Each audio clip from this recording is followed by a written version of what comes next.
Good evening, everyone. Hope you all are doing good. This is your physics period. As we have completed this chapter, that is work, energy, power. So today we'll revise this chapter. In this class, we'll do the terms of like work, power, and energy. Right? So what do you mean by work? I'll just give you an example. Consider a girl is pushing against the wall. The wall will not move. She is applying a lot of effort in pushing the wall, but she is doing no work. Now, what do you mean by no work? She is pushing the wall. She is applying some force. Means she is applying some force on the wall, right? But still her work done is zero. So why her work done is zero? Why? Because when she push the wall is not moving. The wall is not displaying from its position.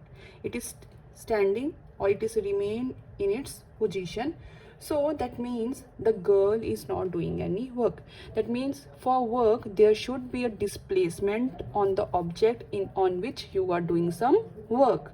Means if she pushing a wall, that means the wall should move. If the wall is moving, that means she is doing some work. Now the wall is not moving, that means she is doing no work. Now, for example, a teacher sits on the chair, right, for 1 hour, for half an hour, for 2 hours. She is taking the class, but she is not moving. She is sitting on the chair. That means she is not moving. She is not displaying from its position. That means she is doing no work. She is teaching you, right? Continuously she is teaching you, but still she is not doing any work. Why? Because she is not moving from its position, right? So in terms of physics, how will we explain work? The amount of work done depends upon the magnitude of the force. Magnitudes, as I told you, it's a numerical value. Magnitudes means numerical value of force. That means 2 newtons, 3 newtons, or 4 newtons, whatever newtons are there, right? So magnitude means numerical value of force. Displacement of the object produced by the force. So the definition of work is work done is equal to force applied on the object and the object starts moving, or the object starts displaying from its position. So work done is equal to force into displacement. Here I have draw a diagram. So just check, just see the diagram. Here an object A is there, that is lying on the surface, right? And here we are applying some force on the object, right? After applying force on the object starts moving and its final position is B. Initial position is A and final position is B. That means the object's moving through a distance S, right? That means the person that is applying force is doing some work on the object, right? That means some work is done here, right? So that means work is equal to force into displacement. This is the formula of work done. Now we take one more example. Suppose we are doing work on an inclined plane. Here the object is lying here, right? And some person is applying force here. Now as you can see in the diagram, the force is in this direction, right? It is in the horizontal direction, right? And the object is moving on the inclined plane, right? So the object is moving on the inclined plane, but the person is applying force on the horizontal side, right? That means they both are like this way, right? So displacement is this side and force is on this side. So they are making an angle. An angle is formed between them. So this is angle theta. Theta means the angle is of any value, 30, 40, 50 or 60, right? So theta angles is formed. So in this case, the formula of work done will change into work is equal to force cos theta into SS displacement. That is for inclined plane. When we are having inclined plane, then we'll write this formula only, right? So next part is types of work. Now that we have done zero work done, so there are 3 types of work done are there. Positive work done is there, negative work done is there, zero work done is there. So what is positive work done? when you're applying a force on an object and the object starts moving, right? For example, if you're applying force in this object side and the object is start moving only on this side, same side, right?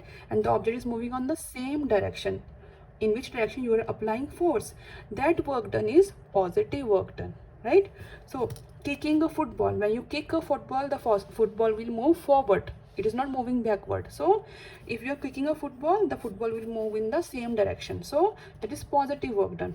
Moving a chair, when we are moving a chair, right, when we are pushing a chair, chair is moving in same direction in which direction you are applying force. So riding a bicycle, same, they are examples of positive work done. Next is the negative work done. Negative means you are applying force, right, but the object is moving in the opposite direction. You are applying force in this direction, but the object is moving in the opposite direction. That means it is a negative work done, right? The object, you are applying force here, but the object is displaying in the opposite direction, so that is a negative work done. Simple example, in our daily life we have frictional force. It always acts against the applied force, right? So friction force is an example of negative work done. Same work done of force of gravity on an object when lifted. Naturally, whenever we lift an object, it always moves upward, and but the gravitational force is attracting that object in the downward direction, right? So both the forces are in the opposite direction, so here the work done is negative work done.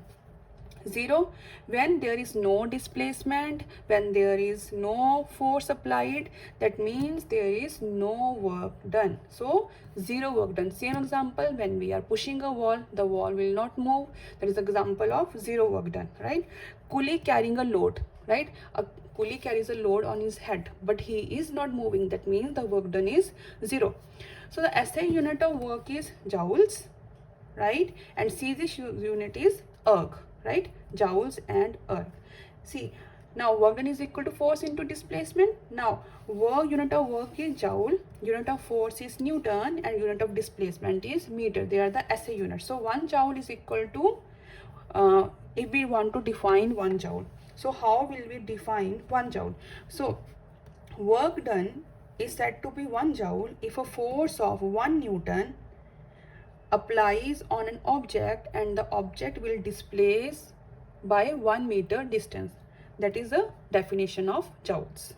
So bigger units are we are using 1 kilojoules is there. So 1 kilojoule is equal to how many joules? 1000 joules, right? So 1 joule is equal to how many ergs? If we want to compare these units, CGS and SI unit, so 1 joule is equal to how many ergs?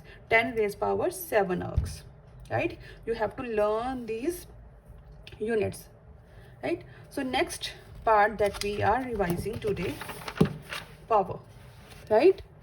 So energy part we will do in the next class. Today we will do till power only. So what is power? Power is the work done in a given time.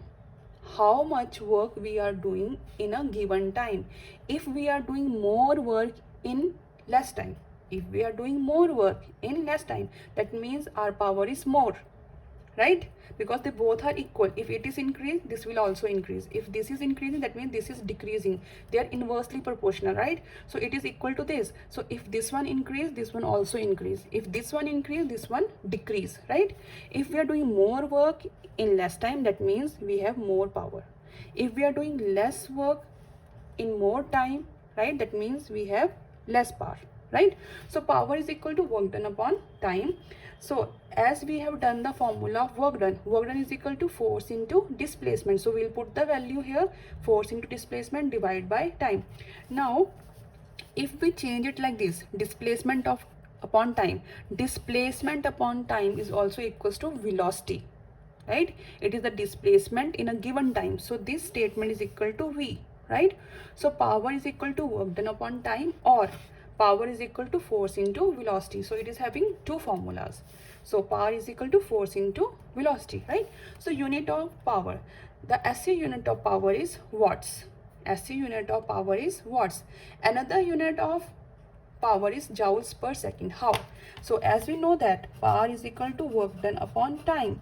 Now we know the formula of work done. So we know the units of work done. Unit of work is joules and unit of time is second, right? So power, unit of power is joule per second or watts, right? So 2 units, watts or joule per second. And CGS unit of power is erg per second. We are using bigger units for power, that is kilowatts. Mostly they are used for commercial purposes, right? In big industries or big houses, schools, right? So there the unit of power is kilowatts. So 1 kilowatt is equal to 1000 watts, right? Next, the important thing, mostly this question will come in the examination, so you have to learn these conversions. So in engineering power units, engineering means engineering power plants. Mostly in power plants, a bigger unit of power is used, that is horsepower. Is the biggest unit of power is the horsepower. So 1 horsepower is equal to how many watts? 746 watts. You have to learn these units and conversions. So 1 horsepower is equal to 746 watts. 1 megawatts is equal to 10 raised power 6 watts, and 1 gigawatts is equal to 10 raised power 9 watts. From all of these two conversions are very important. Okay, hope you have understood the chapter, right?